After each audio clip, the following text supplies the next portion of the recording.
writing for Mindanao Today, Mindanao Post, and Rappler. Ano sir, since 2012, passage of Data Privacy Act, the civil registrars seems to be reluctant or they refuse to provide a list of those who have died, somehow to purge the list of voters with the COMELEC. Have we found a solution to this? If we have, we know the compliance of civil registrars nationwide.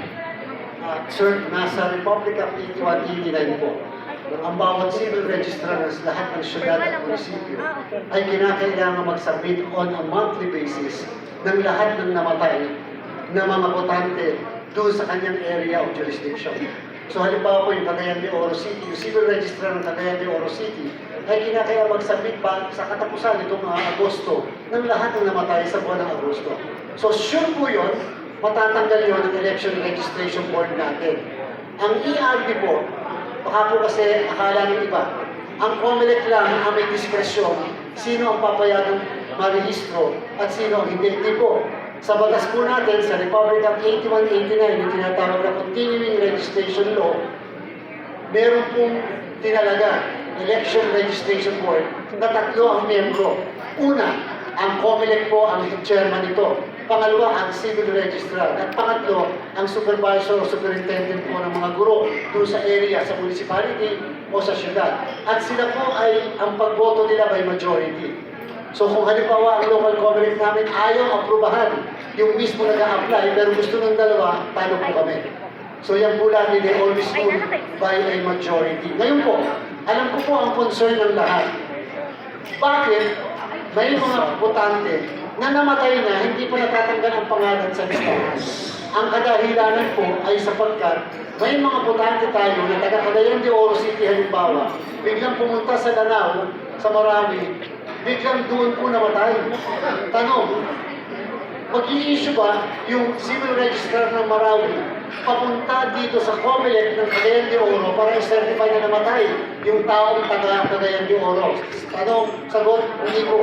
Sapagkat hindi naman alam.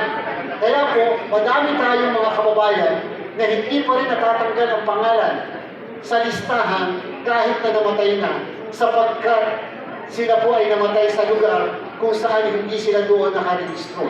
And therefore, asahan nyo kung namatay siya na lilipas ang dalawang eleksyon, tsaka pa lamang siya pwedeng matanggal. Dahil sa batas din po natin, pag ang isang botante ay 2 beses hindi nakakaboto, siya po ay tatanggalin, i-deactivate. Hindi naman talaga nawala, pero i-deactivate ang pangalan na sa listahan. Sa kasalukuyan po, meron tayong 5.3 million na deactivated sa buong Pilipinas. Pero hindi po dahil namatay lahat yung 5.3. Yes. Kunti lang po yung namatay doon. Ang kadahilanan ay dahil hindi nakaboto ng May 2022 elections at October barangay and SK elections. Ngayon, bilang direct nakasagutan, pasensya na doon sa inyong katanungan, anong ginawa po ng COMELEC? Minit po natin ang lahat, ang asosasyon ng lahat ng civil registrars sa buong Pilipinas.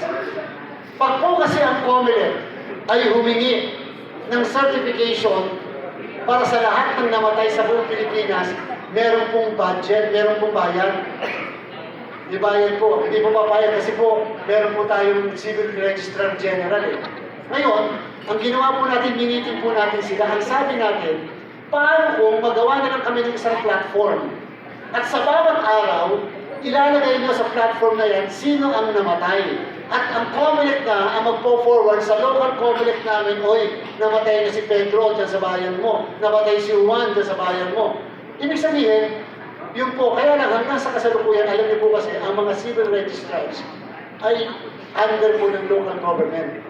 And therefore, medyo siyempre magkakaiba ang polisiya ng bawat local government units patungkol sa kanilang mga civil registrars. Kaya po hanggang ngayon, yung proposal natin ngayon, although may initial na, at handa na kaming gawin yung platform, ay hindi pa rin po natutuntukan sa puntong yan.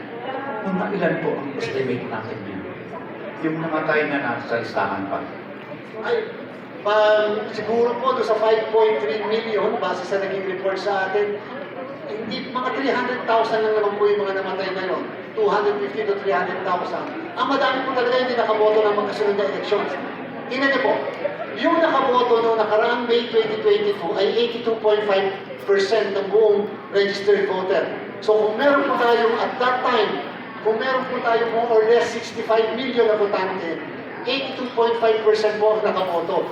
Ibig sabihin, meron po tayong 17.5% ng mga kababayan natin na hindi bumoto ng presidente at vice-presidente noong May 2022. Kung ganun kadami yun, alamin na lang natin kung ilang porsyento, ilan yung 17.5% na maaari hindi rin bumoto ng barangay at SK. Kaya ganyan po kadami, 5.3 million. Kaya po kami nalulungkot sapagkat ang bilang ng mga botante pumunta sa lahat ng registration sites natin ay 5.2 million. Ay di parang ang dating, laban-laban, bawi-bawi. Mas madami ang na matatanggal kaysa doon sa nagparehistro. In fact, ang nagparehistro po ay lahat-lahat 2.6 million at pagkatapos almost 400,000 naman yung nagpa-reactivate, yung nagpa-reactivate